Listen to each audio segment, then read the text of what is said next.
വിധി സമ്മാനിച്ച വികലതകളെ തോൽപ്പിച്ച് സൂര്യ ചാമ്പ്യൻസ് റിയാലിറ്റി ഷോയിൽ തിരുവനന്തപുരം നിഷിയിലെ ചുണക്കുട്ടന്മാർ ചാമ്പ്യന്മാരായി. മലയാള ടെലിവിഷൻ ചരിത്രത്തിൽ ഇതാദ്യമായി അംഗവൈകല്യമുള്ളവർക്കായി സൂര്യ TV ഒരുക്കിയ സൂര്യ ചാമ്പ്യൻസിന് മികച്ച പ്രേക്ഷക പിന്തുണയാണ് ലഭിച്ചത്. 36 മത്സരാർത്ഥികൾ മാറ്റുരച്ച സൂര്യ ചാമ്പ്യൻസിൽ തിരുവനന്തപുരം ആക്കുളത്തെ national institute of speech and ഹിയറിംഗിലെ ടീമാണ് മുന്നിലെത്തിയത്. 13 എപ്പിസോഡുകളിലായി നടന്ന മത്സരത്തിൽ നിഷിലെ ചിത്രകലാ വിദ്യാർത്ഥി ആഷിഖിന്റെ നേതൃത്വത്തിലുള്ള സംഘം മിന്നുന്ന പ്രകടനമാണ് കാഴ്ചവെച്ചത്.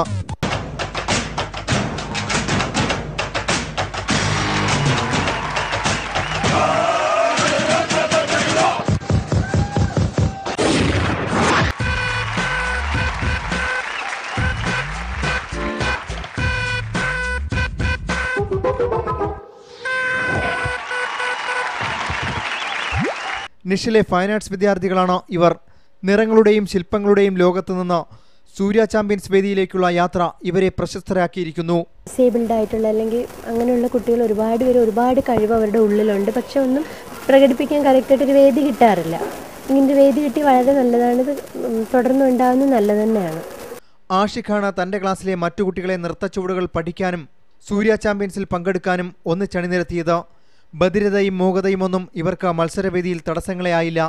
ചിട്ടയായ പരിശീലനം ഇവരെ ഒന്നാമതെത്തിച്ചു.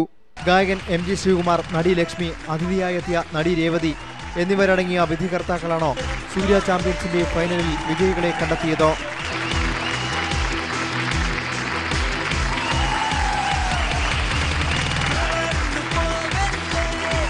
സൂര്യ ന്യൂസ്, തിരുവനന്തപുരം.